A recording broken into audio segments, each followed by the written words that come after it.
Gubernur Nusa Tenggara Timur dalam kurung NTT, Victor Bungtilu Laiskodat mengundurkan diri dari jabatannya.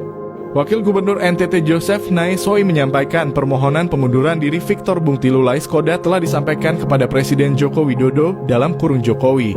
Menurut Wagub Joseph Naisoi, pengajuan surat pengunduran diri merupakan hal wajar dan menjadi salah satu persyaratan dari UU Nomor 17 Tahun 2014 ketika seorang pejabat mencalonkan diri sebagai calon anggota legislatif. Aturannya kan begitu, kalau kita mau maju caleg pasti buatkan surat pengunduran diri dulu. Ajukan surat itu sudah menjadi hal biasa. Jadi dalam UU Nomor 17 Tahun 2014 itu, siapapun yang mau calon dalam pemilu itu harus mengajukan surat pengunduran diri dulu. Jadi surat itu boleh saja diusulkan, terang Wagub Joseph Naisoi.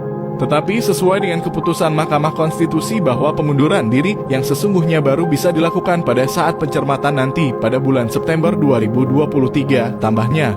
Sebagaimana diketahui bahwa masa jabatan Gubernur dan Wakil Gubernur NTT, Victor Laiskodat dan Joseph Naisoi akan berakhir pada 5 September 2023. Victor Laiskodat memilih menjadi calon anggota DPR RI dari Partai Nasdem. Memasuki tahun politik ini, Wagub Joseph Naisoi mengimbau masyarakat NTT agar tetap menjaga suasana damai dan aman.